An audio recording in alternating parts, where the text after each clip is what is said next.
جی اگلا سوال ہے، ساتھی پوچھتے ہیں کہ اسلام میں عقیقے کا کیا حکم ہے، کیا واجب ہے یا سنت ہے، اور اگر کوئی نہ کرے تو کیا گنہگار ہوگا یا نہیں ہوگا؟ دیکھیے دوسرا سوال وارد اس صورت میں ہوگا پہلے سوال کی بنیاد پر. پہلا سوال آپ نے کہا واجب ہے کہ واجب نہیں ہے کہ نہیں ہے؟ جی. تو دوسرا سوال اس سے متفرع ہے. اگر واجب نہیں ہے تو کوئی گناہ نہیں ہے. جی. اور راجح قول یہی سنت مؤکدہ ہے، اسے واجب نہیں کہا جا سکتا. جی البتہ یہ ہے کہ انسان کو اسلام تو چھوڑنا نہیں چاہیے. جی یہاں پر جو شیخ جیسا کہ گروی رکھا گیا ہے، لفظ استعمال کرتے ہیں، اللہ کے پاس گروی رہتا ہے، رہن میں ہوتا ہے یا اس طریقے سے، کیا مطلب ہے اس کا؟ جبکہ مجمل سا جملہ ہے، اس کی کوئی واضح تفسیر حدیث میں وارد نہیں ہے. علماء بعد اس کی تفسیر یہ کہتے ہیں کہ اللہ تعالیٰ کی اس کے اوپر نعمت ہے نا، تو گویا اللہ تعالیٰ نے اس سے نعمت دی. اب یہ اس نعمت کا حق کیسے ادا ہوگا جبکہ اس کا عقیقہ کیا جائے؟ یہ ایک معنی گروی کا. دوسرا یہ معنی گروی کا ہے کہ وہ اپنے والدین کے لیے شفاعت کرے گا، خاص طور پر جو ہے نابالغی اس کا انتقال ہو جائے یا ویسے وہ ایسی چیزوں میں انتقال ہو جس میں ہوتا ہے، تو اگر عقیقہ اس کی شفاعت نہیں ہوگی، واللہ اعلم. اچھا، اسی کے قریب کا سوال یعنی عقیقے سے متعلق کہ کیا عقیقے کا مسنون وقت کیا ہے اور جائز وقت کون سا ہے؟ مسنون وقت جو ہے اس کا 7ویں دن ہے. جی اگر 7ویں دن نہیں ہو سکتا ہے، جیسے امام بیہقی رحمہ اللہ رضی عائشہ رضی اللہ کا اثر نقل کرتے ہیں مرفوعاً، صحیح ہے کہ فرمایا کہ 21ویں دن نہیں تو 14ویں نہیں تو 21ویں دن، یہ اس کا جائز. جی لیکن اس کے بعد کچھ متعین نہیں ہے، جب بھی وقت مل جائے اس کو کر دینا. نبی کریم صلی اللہ علیہ وسلم نے جیسے کہ انس بن مالک کی روایت ہے کہ اپنا عقیقہ آپ نے نبوت کے بعد کیا.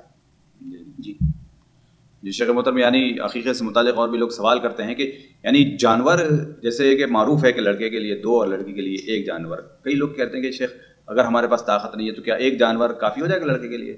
دیکھیے اس سلسلے میں میرے سامنے کوئی حدیث نہیں. ابن القیم رحمہ اللہ نے اپنی کتاب تحفۃ الودود کے اندر ذکر کیا ہے کہ 1 بھی جائز ہوگا، بلکہ اس کتاب میں زاد المعاد کے اندر کہ 1 بھی انشاءاللہ ادا ہو جائے گا. کیا دلیل کیا ہے؟ امام القیم نے دیا ہے کہ اللہ کے رسول صلی اللہ علیہ وسلم نے جو بعض روایت میں ہے کہ 1 ہی جانور اپنے کیا تھا، ہے کہ نہیں ہے، تو انشاءاللہ جو ہے اگر مجبوری ہے تو ہو جائے گا انشاءاللہ. جی جی یہ پھر بڑے جانور میں 7 حصوں کا بھائی دیکھیے 7 حصوں کا بعض علماء نے جیسے احناف نے قیاس کیا ہے، لیکن جو ہے اس پر کوئی شرعی دلیل نہیں موجود، صرف قربانی پر قیاس کر کے. بعض اصل میں کیا ہے، ایک جان کے بدلے سے وہاں پر جان ہے کہ نہیں، لہذا پورا جانور ہونا چاہیے. جیسے حضرت انس بن مالک سے مجموع الزوائد وغیرہ میں ہے کہ اپنے بچے کی طرف سے اونٹ ذبح کیا ہے کہ نہیں، لہذا احتیاط یہی ہے کہ اس میں حصہ نہ لیا جائے. لیکن اگر کوئی شخص اپنی کسی عالم کی رائے سے متفق ہے اور وہ اس کی وہ رائے ہے کہ قربانی پر قیاس کرتے، جیسے بہت سے مسائل حقیقی ہیں جو قربانی ہی پر قیاس کیے گئے ہیں، جیسے جانور کی عمر ہے یا اور چیزیں ہیں، تو ٹھیک ہے کر لیتا ہے، ہم اس کو ناجائز اور حرام نہیں کہتے. جی نہیں، اگر کوئی مجبوری کی وجہ سے اگر وہ نیت کر لے تو مجبوری کیوں؟ مجبوری تو یہ ہے کہ جب واجب اس کے اوپر ہوتا ہے، واجب ہی نہیں، مجبوری کیسی ہے؟ واجب مطلب یعنی اس کے پاس ہے. بھائی دیکھیے مطلب کی بات نہیں، اصل ہے کہ اللہ کے رسول صلی اللہ علیہ وسلم صحابہ کرام میں سے کسی سے شرکت ثابت نہیں ہے، اصل چیز یہ ہے. پھر آپ نے جائز کہا. بھائی ہم نے کہاں کہا، میری بات آپ پوری سنیں تب نا. ہم نے کہا کہ اگر کسی عالم کے قول پر وہ متفق ہو کر لیتا ہے تو ٹھیک ہے جائز. یہ میں نہیں کہہ رہا ہوں کو کرے جا کر کے، یعنی اب ایک آدمی ہے وہ حنفی ہے یا کسی ایسے عالم کو اس نے اپنے عالم سے پوچھ لیا اور وہ ان کی رائے یہی ہے کہ قربانی پر قیاس کر کے، تو فتویٰ ہم کیا کہیں دوبارہ کرو حقیقہ ہو گیا، اس حقیقہ انشاءاللہ اللہ تعالیٰ نیات کو دیکھتا ہے. جی تو اہل حدیثوں کا نہیں ہوگا. ہم تو کہیں کہ ہم سے کوئی پوچھا تو کہیں گے نہیں پورا جانور کرو. ہم سے اگر کوئی پوچھتا ہے تو کہیں پورا جانور کرو. لیکن اگر کوئی اہل حدیث ہے اور اس کی یہ رائے ہو جائے تو ہم منع نہیں کرتے، اس لیے کہ محلے مکان اجتہاد کس میں گنجائش ہے. یعنی اگر کوئی پہلے وہ مذہب میں تھا، حنفی وغیرہ بھی تھا، اس کے بعد اس کو اہل حدیث ہوا ہے تو وہ بھی اس کے لیے بھی ضروری نہیں. بالکل ضروری نہیں، وہ اس حساب سے پہلے اگر کر لیا ہوگا ادا ہو گیا ہے. اب کل آپ کہیں گے پوری نماز جتنی پڑھو نماز بھی دو رہا ہے وہ اپنا ہے کہ نہیں، بات ہی ہے. تو جی شیخ، عقیقے سے متعلق اور بھی سوال کرتے ہیں کہ کیا ہر کوئی آدمی ہر کسی کا عقیقہ کر سکتا ہے؟ ہر کوئی آدمی کا مطلب یعنی مثال کے طور پر وہی رشتہ دار اپنے رشتہ دار کا عقیقہ، ماموں بھانجے کا، شوہر بیوی کا، بیوی شوہر کر سکتا ہے. اصل چیز یہ ہے کہ ذمہ داری اصل کیا ہے، ولی کے اوپر ہے. جی ولی کے اوپر ہے. لیکن یہ ہے کہ اگر ولی نہیں ہے، مثال کے طور پر والد کمزور ہے لیکن نانا کہتا ہے میں کروں گا، نانا کو ولایت حاصل ہے نا، تو ٹھیک ہے اللہ کے رسول صلی اللہ علیہ وسلم نے کیا ہے اپنے حضرت حسن حسین کا کی، ہو سکتا ہے. سب سے بڑا سوال یعنی شوہر کا بیوی کو لے کر آتا ہے یا بچوں کا اپنے ماں باپ کا عقیقہ کرتے ہیں؟ ہے تو کر دیں، کیے ہیں، کر سکتے ہیں. ایک قسم کا واجبی دین ہے لیکن ایک قسم دین ہے، قرض ادا کیا اللہ قرض زیادہ حقدار اس کو ادا کیا جائے. جی.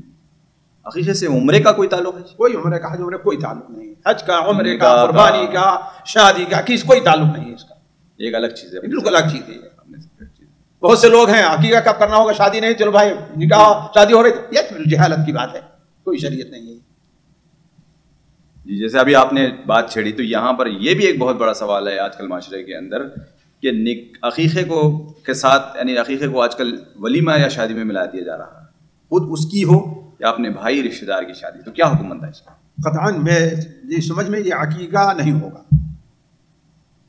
یہ عقیقہ نہیں ہوگا، اس لیے کہ اصل اس نے نیت کیا ہے اس کی، عقیقے کہاں عقیقے کی نیت ہے، وہ تو اصل نیت کیا ہوئی اس کی، شادی کے اندر ولیمہ کرنے کی نیت ہوئی، عقیقے کی نیت تو پہلے کیا ہوتا وہ، خود ہی سوچیں آپ اصل نیت کیا ہوئی اس کی، غالب کیا ہے یہاں پر؟ نہیں دیکھیں شادی کی دعوت بھائی دیکھیے واجب نہیں، دیکھیے اس میں لیکن بات نہ کیجیے، اصل یہ ہے واجب نہیں تو عقیقہ بھی واجب نہیں ہے، ٹھیک ہے، سنت موقع تو ہے، تو بھائی ولیمہ بعد میں کیا ولیمہ واجب ہے، اولی ملو بے شادی، چلے ولیمہ ایک الگ چیز ہے، پھر اور کس کی بات کر رہے ہیں آپ؟ شادی کی بات، تو شادی کی دعوت، شادی میں ولیمہ نہیں ہوتا ہے، شادی میں عام طور ولیمہ ہی میں لوگ کرتے ہیں، علی کل حال یہ غلط ہے، یہ دروازہ نہ کھولیں آپ لوگ، ناجائز ہے ناجائز ہے ناجائز ہے. مؤخر کرنا میں کہتا ہوں اس طریقے عقیقہ ادا نہیں ہوگا، اس لیے کہ عقیقہ کو نیت نہیں کی جا رہا ہے، آپ کیا ہے اس کی اصل نیت کیا ہے، وہ گوشت دعوت کی ہے. جی اگر وہ کر لیا تو اللہ سے دعا کرے اللہ قبول کرے، جاہل تھا تو اللہ تعالیٰ ربنا لا تؤاخذنا اگر سیم ٹائم آ گیا کسی کا، یہ الگ بات ہے، کوئی حرج نہیں اگر سیم ٹائم آ گیا،